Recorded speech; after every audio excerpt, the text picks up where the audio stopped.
A relentless 3-hour assault shatters the night. Israel wakes to chaos, fear, and the echo of explosions that refuse to stop. እንኳን በደህና መጣችሁ። ዛሬ በመካከለኛው ምስራቅ ያለው የባሩድ ግብዣ ወደ አዲስና አስፈሪ ምዕራፍ ተሸጋግሯል። ኢራን በ37ኛው ዙር የሚሳኤል ማት ሰማዩን በእሳት ስታስለቅሰው፣ እስራኤል ደግሞ ክቡ በሚያደርግ ድንጋጤ ውስጥ ነቅታለች። አንድ ቶን ቦምብ የሚተፉ ሚሳኤሎች በቴል አቪቭና በሃይፋ ላይ ዘርገፍ ሲሉም እስራኤል አገዛዝ የመገናኛ አውታሮችም አፈር ድሜ በልተዋል። 1000 ኪሎ ግራም የሚመዝኑ የኢራን ሚሳኤሎች ለተከታታይ 3 ሰዓታት እስራኤልን ራዳርና መከላከያ በመስበር ከባድ ጥፋት አስከትሏል። ነገሩ በዚህ ብቻ አላበቃም። የኢራን ቁጣ ድንበር ተሻግሮ በባህሬን የሚገኘውን የአሜሪካ 5ኛ የባህር ኃይል ጦር ሰፈርና በኢራቅ ያሉ ይዞታዎችን ቀጥቅጧል።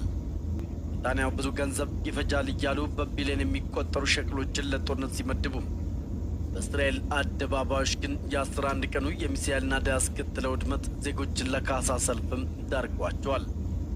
በኢራን ጥቃት 9000 የሚጠጋ ንብረት ላይ ጉዳት የደረሰባቸው እስራኤላውያንም ኔታንያሁን ካሳ እንዲከፍላቸው በቁጣ እየገለጹ ነው።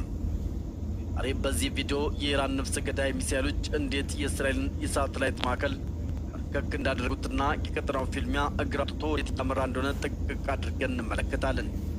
ዝግጁ ነው። ዛሬው መረጃ ድንግጥ የሚያደርግ ነው። ወዳጅ የዓለም ዜና እንደ ስድድ ሰዓት ሲከታተል አንተ ጋር ቀድሞ እንዲደርስም ይህ የመረጃ ማዕዳችን የዕለት በረከት እንዲሆንልህ አሁኑኑ ሰብስክራይብ አድርግ። የደወል ምልክቷን በምጫን የዚህ ትልቅ ቤተሰብ አባሉን። እኛ ጋር መረጃ ቁልጭ ብሎ ይቀርባል እንጂ በይሉኝታ አይታለፍም። ቪዲዮንም ላይክ እና ሼር ማድረግ እንዳይረሳ። መልካም ጊዜ።